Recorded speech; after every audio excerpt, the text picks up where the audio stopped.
Ulverston in Cumbria, the 16th of June, 1990. The Sons of the Desert, the International Laurel and Hardy Appreciation Society, meet to celebrate the centenary of the birth of Arthur Stanley Jefferson, better known to the world as Stan Laurel. Founded by a small group of enthusiasts and taking their name from a 1933 Laurel and Hardy feature, the Sons of the Desert has a broad membership, ranging from fanatical fans to serious film historians. Their devotion to a team of comedians whose film careers ended 50 years ago is a unique testament to the writing and comic talent of Stan Laurel.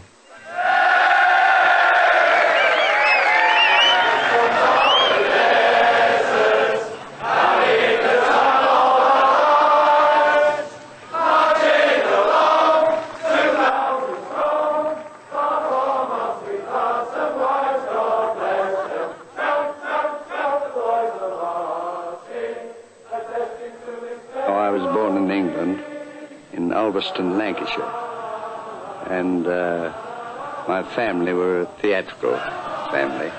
My dad wrote shows and produced shows and also had a circuit of theaters around the north of England. I didn't have much education.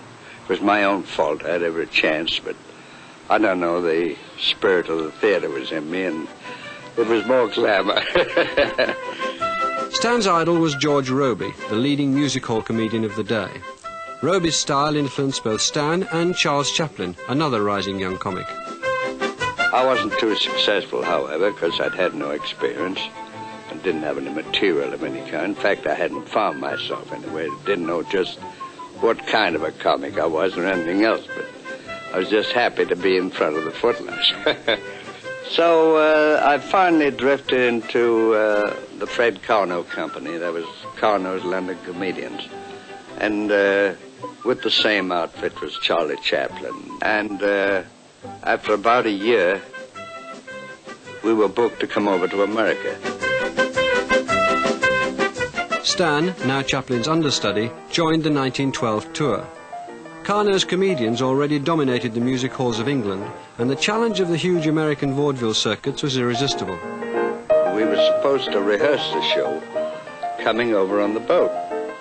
Well, we had terrible storms. We took 12 days crossing, and everybody was ill, so no rehearsals were ever gotten to, you know, one of those things.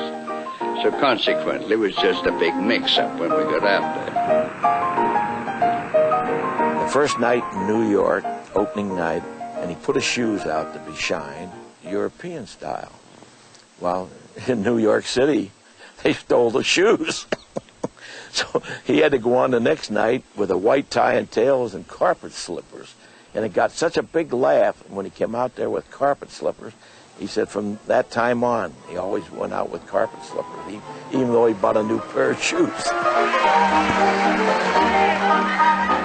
Well, we didn't do the show that we came over with. We picked the one that we were familiar with. That was the night in an English music hall, Mumming Birds, as we call it in England. And the show was a terrific hit.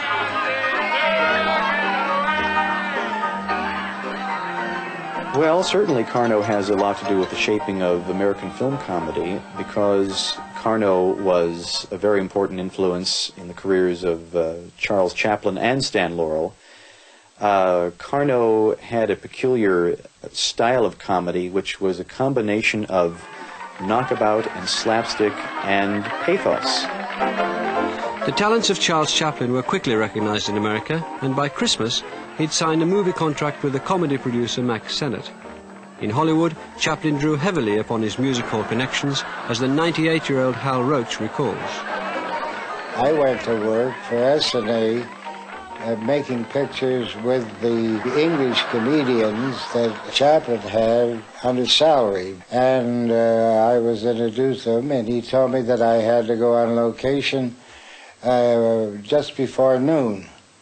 And I said, well, why? That's odd. Why do I have to do that? He says, because I tell you you have to.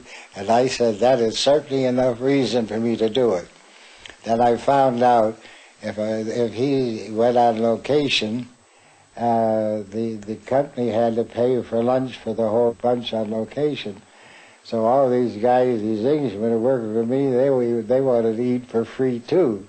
So I did what he said. We'd go out and make one scene, then go to the cafeteria, and these English comics would fill a tray so full of food they could hardly carry it. I'm sure they didn't have to eat any dinner when they got through with the luncheon that the studio paid for. Chaplin's patronage to his old Carno companions did not extend to Stan Jefferson. Deprived of its star, Carno's show had folded, and Stan was left to make his way in vaudeville. A friendly note from Chaplin in Hollywood, "Well, Stan, may our path be a rosy one, your old pal Charles Chaplin," didn't materialize into any practical help. Chaplin zoomed very quickly to the heights of the profession. Stan remained in vaudeville for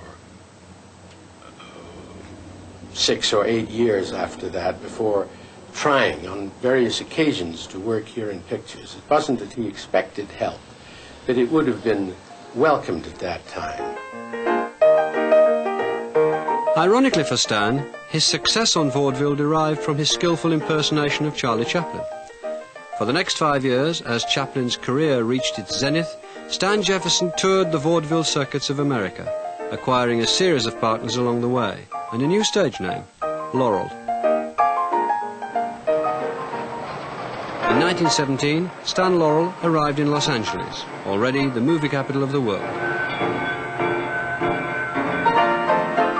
Well, I first made a picture for Bronco Billy Anderson. He asked me if I'd ever been in pictures, if I had any idea, and I said no. He said, well, he says, how would you like to make some comedies for me? Well, he had a director with him at that time called Jess Robbins. So Anderson called him up and said, I got a new comic, I want you to make this pilot picture with him. So he brought his cameraman over to direct this picture with me, and also brought Hardy.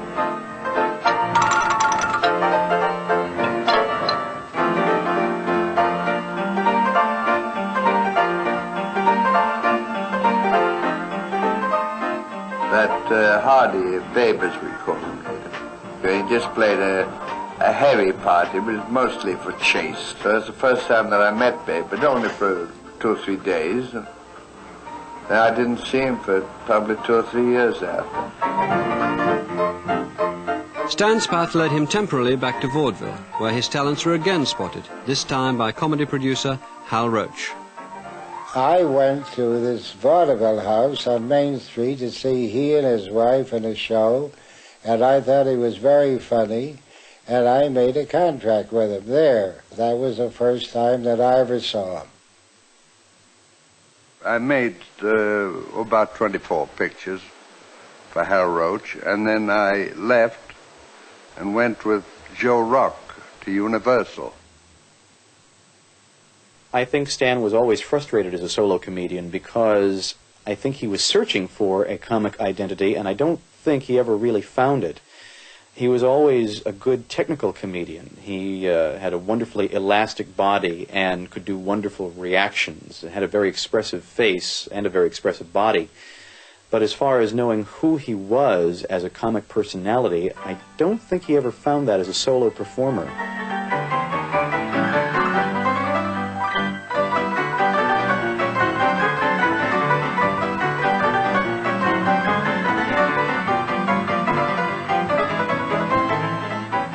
Between the years 1917 and 1926, Stan made more than 70 one- and two-reel comedies. But the inconsistency of his screen personality failed to establish him in the public's affections.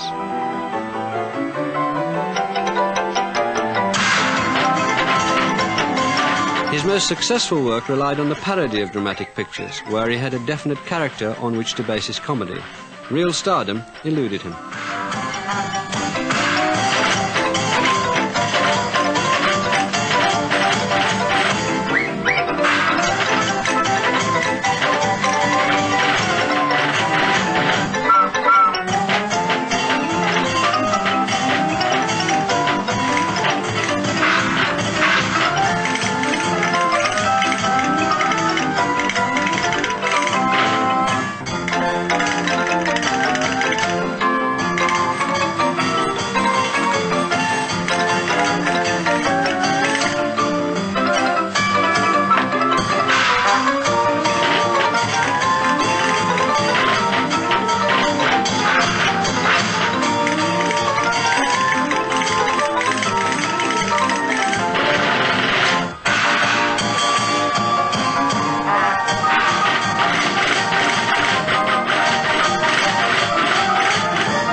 wasn't too successful as a comic.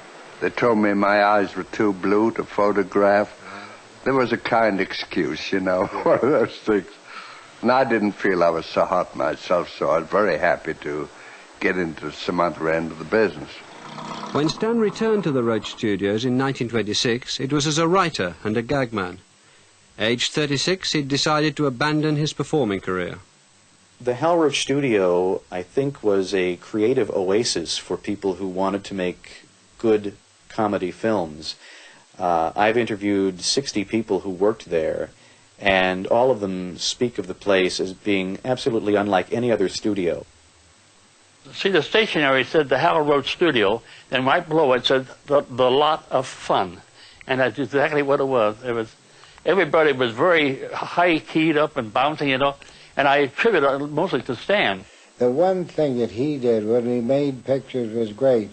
You write a script for, certain things are funny. You get on the stage and you rehearse a thing and it isn't funny. The best thing that Laurel could do in the pictures, there was always something that he could remember to change it into a thing that would be funny. As a gag man, he was as great as Chaplin, because Chaplin was using the same things in the same way that he was using them. Oliver Hardy at that time, the late part of 1925 and early part of 1926, Oliver Hardy was a contract player at the Hal Roach Studios. He did a number of different roles. Sometimes he would be the villain, sometimes he would be a supporting comic. And there were a few films which Stan directed which featured Hardy in the cast. You would think that they would have done more films together than the 3 or 4 that they actually did collaborate on, but somehow they had a remarkable way of avoiding each other while they were both under contract at the Roach Studios. Oliver Babe Hardy had already appeared in over 250 silent comedies. Oliver Hardy was as good an actor as there was in the business. And as I say, everything that he did, I mean, his character, he built that character himself. Nobody else built it. He built it. And no director had to tell him what to do. By the time they were ready to shoot the thing, he knew exactly how to do it himself and did it. As Oliver Norval Hardy tells it, a leg of lamb brought them together. I don't know if you recognize that voice, Mr. Laurel or Mr. Hardy. You should. At the time, he was production supervisor at the Hal Roach Studios, and later he worked on your pictures, now known the world over as the famous writer-director of Going My Way, Bells of St. Mary's, My Son John, many, many more great hits, your good friend, director Leo McCarey.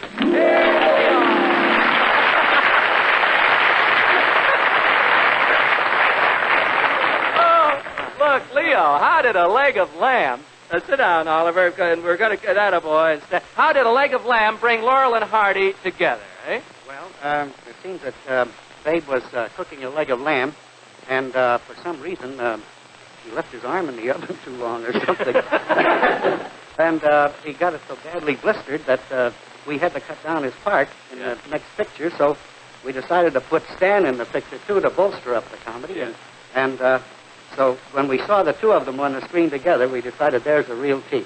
And from that time on, they really went places, all on account of Hardy had a little lamb. I think Stan was a little reluctant because, after all, he had been through all that before. He had been a performer.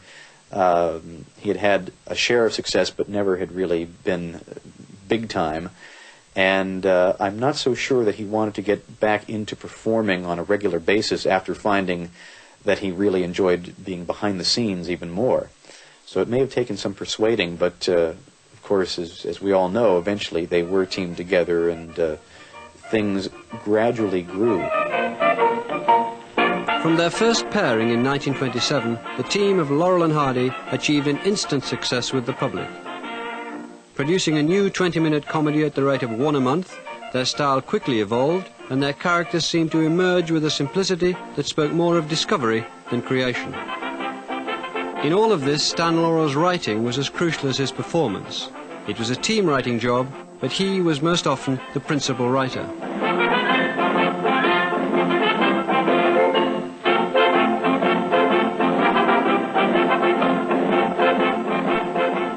For both Stan Laurel and Oliver Hardy, stardom had come late in their careers, and ironically, at a point when the cinema was about to undergo the traumatic change over to sound. I made a deal with the Victor Company to do the sound at my studio, and I'm going to direct the first picture.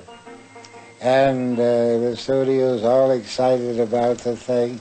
So noon the next day, the projection room was absolutely full of people to see the first talking in there. So the thing goes on and gets to the end of the scene, and somebody says, "That's good." I'm a little annoyed. I'm directing the picture, I'd written the picture, and I decide what's good or bad. And the next scene went on, and they said, "Same voice, that's good." I'm a little madder. The third scene comes on, the voice on the same, and I'm stop the projection room. I directed this picture. I run this studio.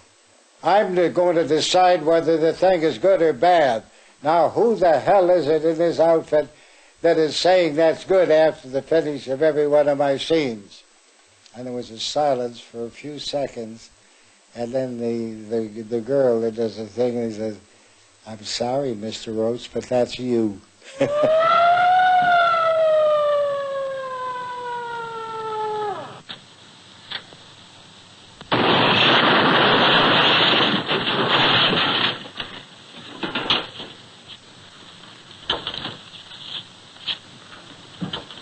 Thank you, boys. Where'll you be when I need you? Right here. Okay.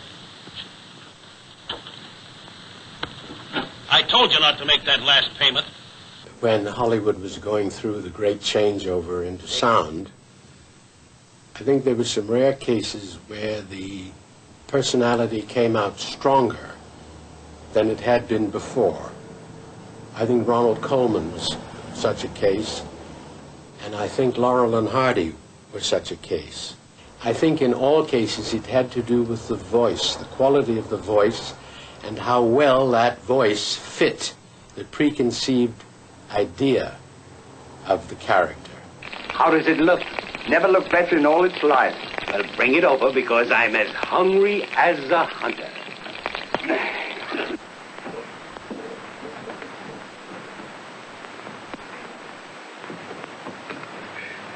Where's the rest of it? It's shriveled. Well, I'm glad you didn't bring a sardine.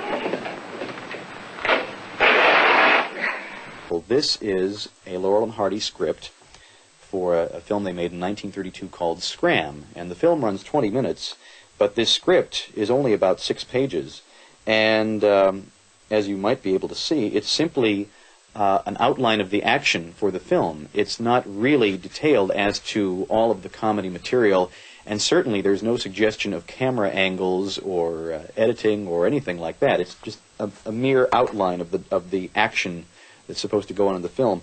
And occasionally you can see here 2 or 3 lines of dialogue, but that's it. Generally the dialogue was improvised on the set. The night before he'd shoot something, some of the writers, Charlie Rogers and Harry Langdon and people like that, would come over and they would laugh, and I can remember a lot of laughter coming from the den. I can also remember, the den smelled so bad when they'd leave, because some of them were cigar smokers, and I was always glad to see them go out the front door. Babe never participated. Babe was always out on the golf course, over Riviera. He'd be a good golfer. And he would always come in around 9 or 10 o'clock driving in from the golf course. But Stan always stayed on. Their personalities were completely different. And it was sort of the attraction of opposites in that regard. because Oliver, Babe, brilliant as he was in the day's work in the shooting, at the end of it, that was the end until tomorrow. Not so with Stan. There was still cutting to be done, and timing, and testing those scenes in front of an audience at some little neighborhood theater somewhere where they could sneak the pictures. But Babe left all that to Stan, quite rightfully so. I mean, they didn't need two geniuses at work on these pictures.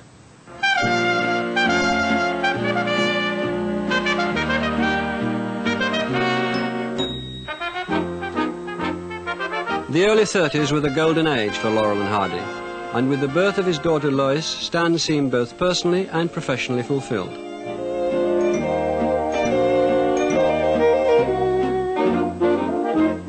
He thought the world of Babe and thought he was really a funny, funny man. When he'd watch the films, he wouldn't be watching himself. He was always watching Babe. And Babe knew that my father would make the best decision. Like if he wrote something, maybe they'd try it 3 ways, but my father would have the say-so of which way they did it to go, because he knew what worked. It was the love and respect that they had for one another. They were one of a kind team. They just belonged.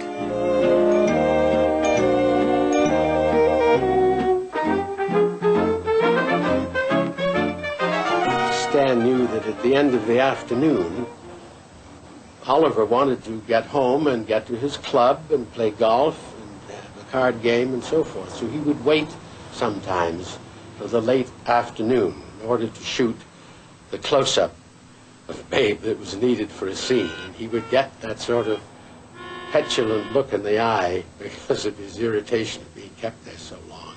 Will you stop making that noise? If you can't play a tune, put it down.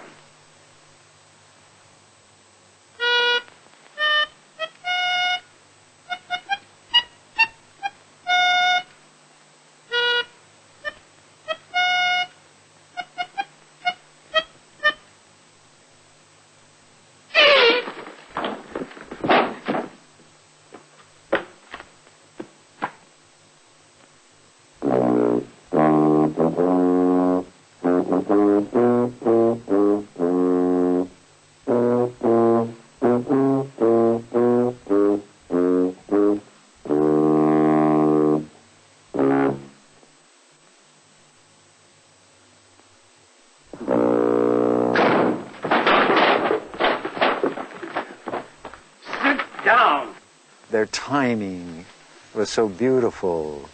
You know, you see other comedians trying to do situation comedy like they did, and they don't have that timing like Stan and Babe had. They knew those looks, and when to drop the head and look up with the eyes, all of those things, they were so beautifully timed, and they were human beings. You know, they weren't comics. I don't like that word. They were comedians. Why they were so good was you do a gag that's funny, and now you cut to one of them and the reaction is another laugh, then you cut to the other guy and that was still another laugh. I mean, Laurel with the surprise of the thing, and Hardy with the indignity of it. I mean the reaction to the thing was good. And the audience knew that they were so closely knit together that they were going to stick together regardless of what happened.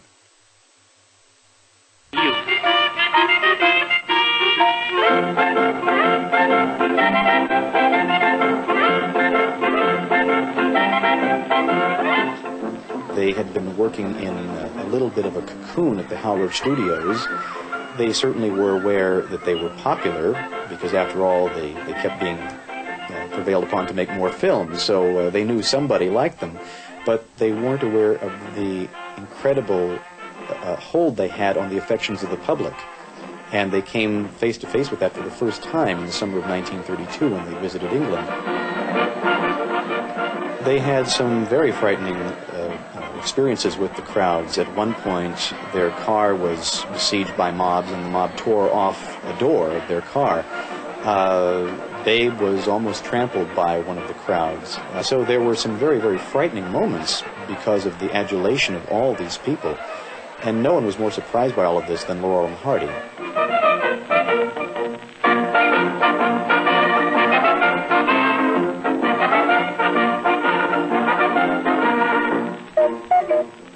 Back in Hollywood, their careers were destined to change. The two-reelers were very successful, but Laurel and Hardy had to make feature films out of necessity. Hal Roach did not want to make feature films. The Hal Roach Studios specialized in short comedy. Hal Roach would have been very happy to continue making two-reel, one-reel short comedies. They went into feature production because the double feature in the United States made it impossible for the theaters to use a half-hour comedy. And all they could use was features. And where I made the mistake of my life, I should have made about 40-minute comedies, and I could have sold them as a second feature. But I wasn't smart enough to do that. So I went into making feature pictures with them. The result of that was that there were some more constraints on their ability to improvise. After all, the feature films were much more expensive than the shorts. The shorts generally cost about $15,000 to $20,000 to make. The feature films could run as high as $600,000. And when you were making only 1 or 2 feature films a year, as opposed to 8 short subjects a year, you had to be a little more concerned about the quality of the film because it was going to be a lot longer before you had another one in the theaters. So since there was more money being spent, Roach had to watch over the features a little more carefully.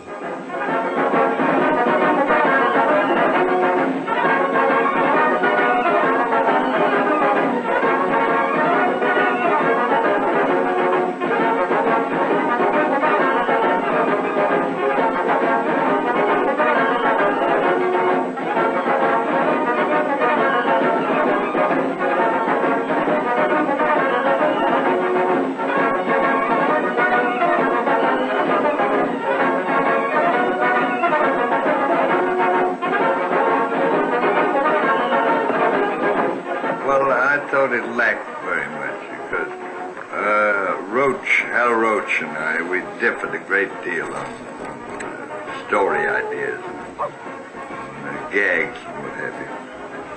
And we didn't get along too well on that picture. We disagreed very much.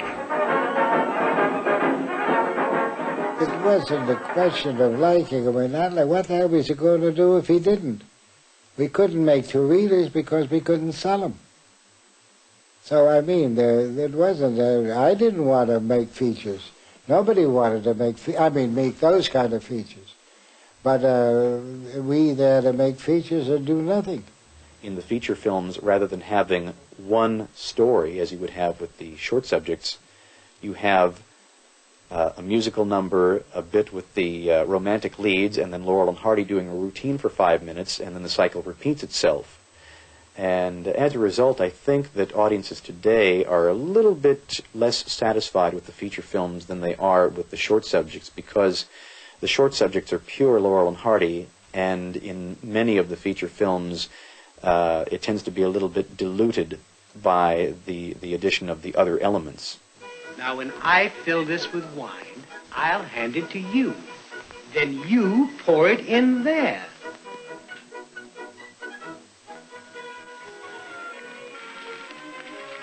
You mean to tell me that 500,000 francs is concealed in that little bit of silken lace?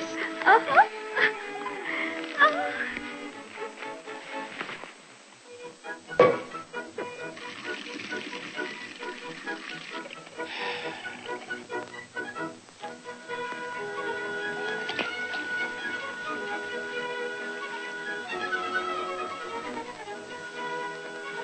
I'm sure that Stan knew, as Roach did, you just couldn't sustain pure Laurel and Hardy comedy for an hour and a half. The material wasn't there. I mean, unless you were Chaplin and you had the luxury of working for 2 or 3 years to make a picture.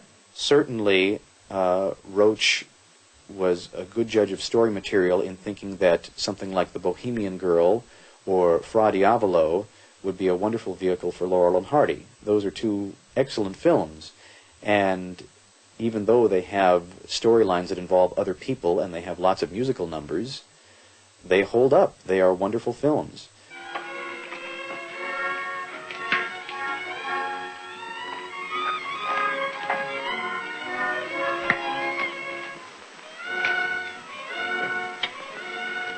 Let me look at you.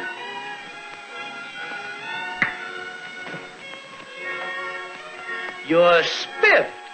Where the whole thing fell apart was when I bought this musical in New York, and I got on the train to write the story of the musical.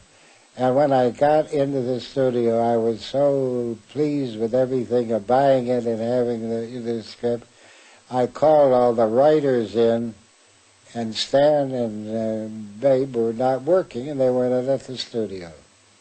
So, I mean, the writers all knew what was the next picture going to be, but they also knew that Stan Laurel couldn't have had any part in it. So he was so mad that he said he couldn't do it because they couldn't wear the derbies for no reason at all. And finally got to the point where I had bought it. I said, all right, you make it. And I had nothing to do with it at all. And he made a lousy picture.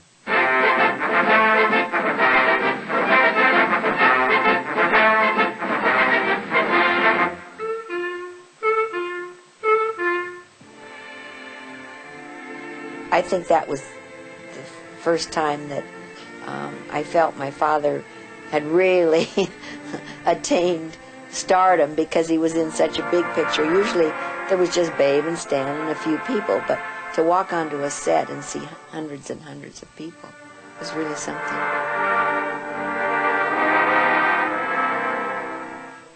Maybe it is the film in which Roach felt that it was no longer one big happy family where they were all on the same wavelength. And who's to say who would have been right in that matter? Babes in Toyland is a wonderful film as is, and of course the storyline they ended up with was one that Stan worked on. What do you think of that? Pipple. That's the silliest thing I have ever seen. Try it. I don't want to try it. Why, can't you do it? Well, certainly I can. What do you mean, can I do it? Give me that stick. Get over there. It's a certainty that anything you can do, I can do. What, for instance?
Laurel and Hardy had a contract problem with Hal Roach in 1938.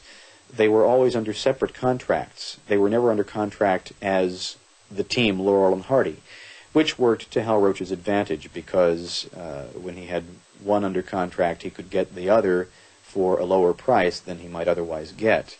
And finally, in 1938, the boys decided to put up a united front, and Stan elected to wait out for about a year and a half and wait until Hardy's contract was finished. Both the guys were getting old. I mean, they were getting, you know, they were getting to the point where they got wrinkles and gray hair and so on.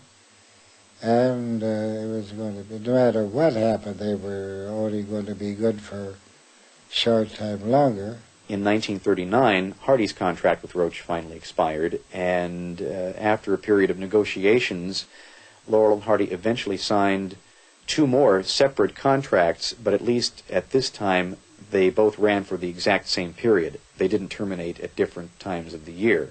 So it was the next best thing to having a contract as a team. The same day that Laurel and Hardy signed their new contracts with Hal Roach, they were loaned out to an independent producer by the name of Boris Morris, where they made a film called The Flying Deuces. It's really the only film that Laurel and Hardy made away from Hal Roach that approaches the quality of the Hal Roach films, and that's because, to a large degree, Stan Laurel was involved in the writing of the film. There's a nice pickle we're in. Shot at sunrise.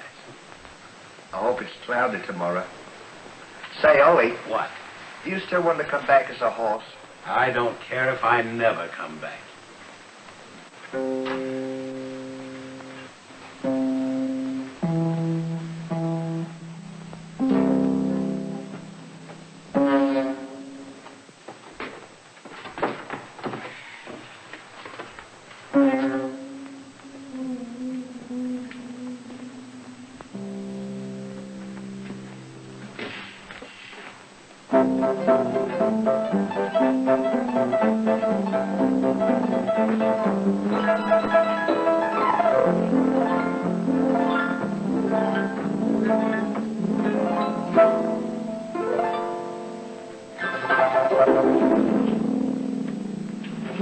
They knew it had come to an end. They had done their best.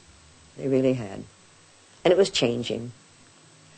And the studios were changing. What I mean is, it wasn't like the good old days where you just run and say, "Hi, fellas, come on," or "Let's go to lunch now," and it might be 10:30 in the morning, or it might be 2 o'clock in the afternoon. But everything was on schedule after that. And I think that it was never the same old fun thing that they had had.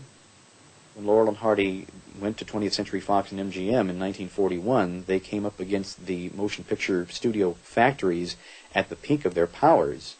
Hal Roach only made 7 or 8 feature films a year at the peak of his production, whereas Fox and MGM made 52 features a year.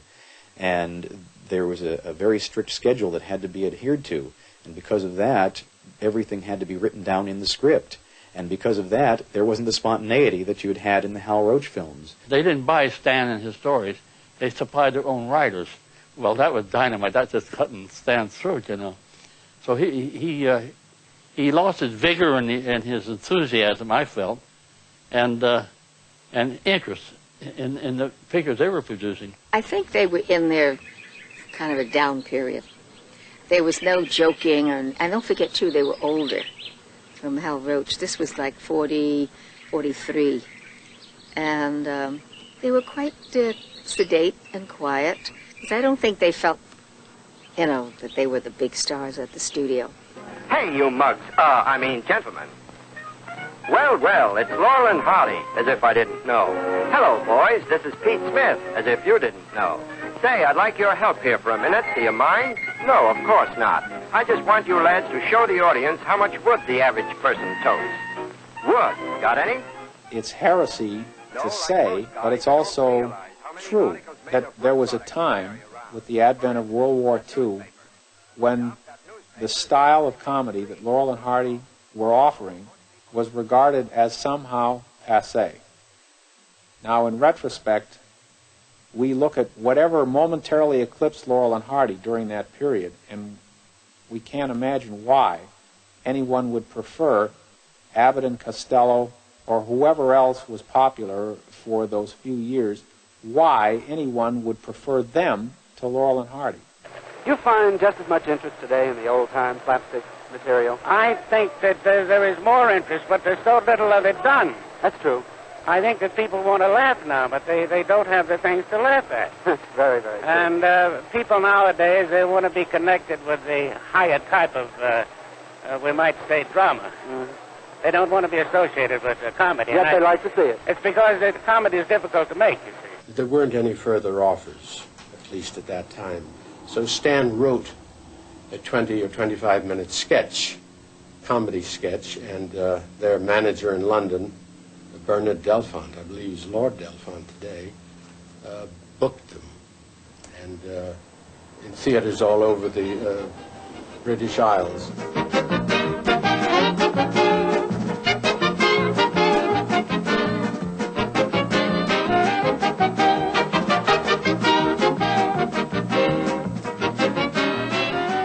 It was an ironic consolation to Stan Laurel that his career had come full circle.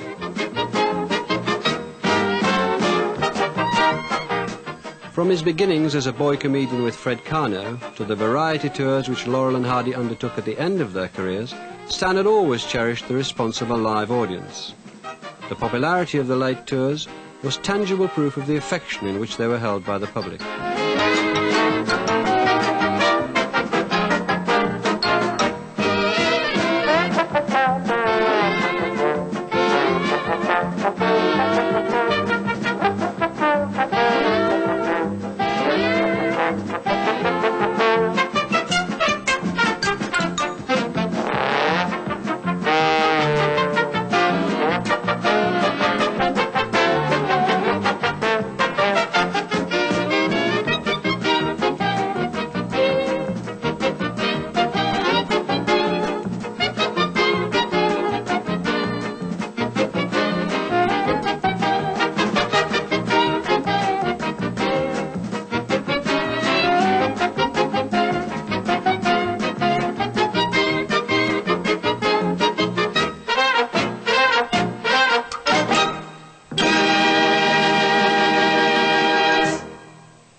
In spite of the satisfaction they derived from the European tours, the grueling schedule took its toll.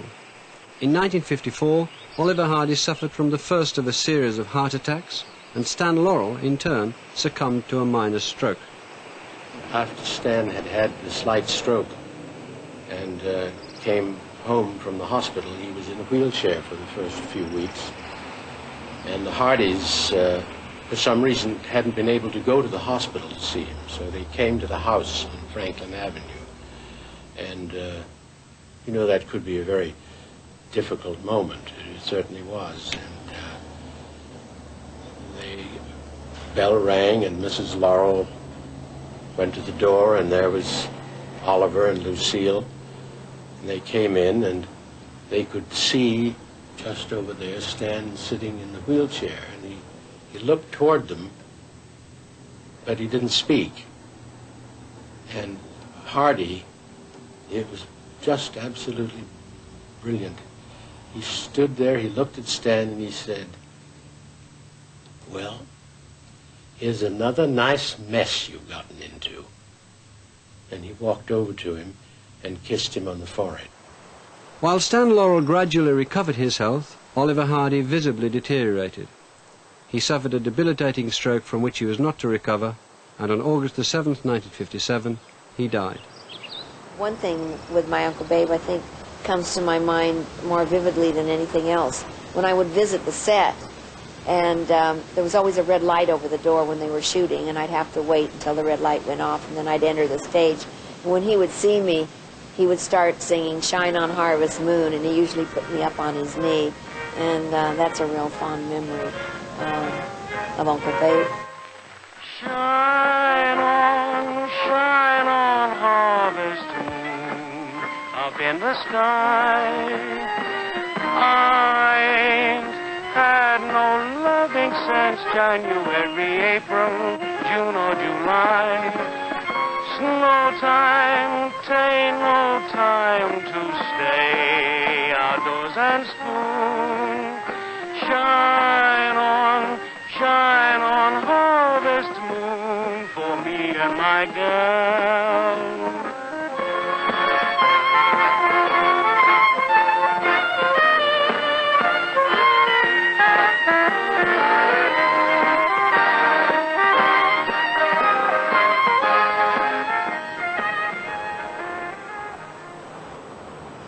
Stan kept his name in the Santa Monica telephone directory so that fans could readily find him.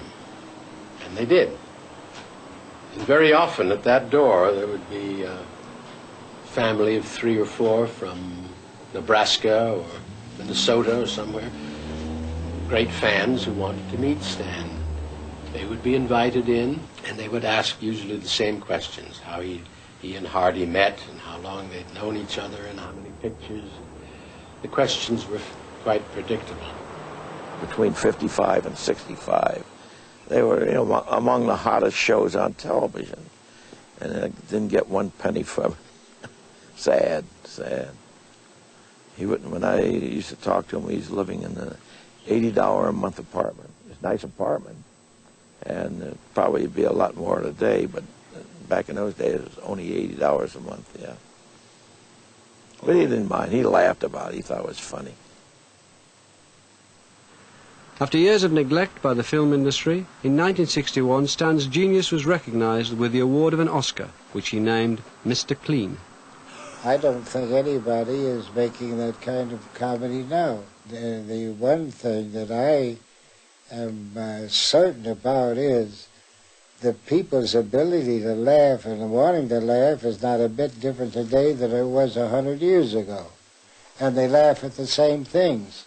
I'm sure he just, it would be hard for him to believe that they're really, in a way, more popular today than they were when they were making the films. Even those people who say were in my age and were in high school at the time, maybe they didn't think much about Laurel and Hardy. But today, they've changed their opinion, and their children and grandchildren are enjoying Laurel and Hardy. I've seen the Laurel and Hardy films, almost all of them, dozens of times, so there are very few surprises in the films left for me. I know all of the gags, but I just love to be in the company of those two characters because I find them to be such genuinely nice, lovable people. I just like to spend a little time with them once in a while. And maybe that is why the Laurel and Hardy films continue to have such great popularity when other comedies of that era have been forgotten. They have that element of love in them, which I hope is something that people are going to react to for decades to come. In closing, I want to say that all my years of experience being with Stan and Babe, I am definitely convinced that there will never be a day in the future that they will be duplicated, because there isn't that talent anywhere. God bless them.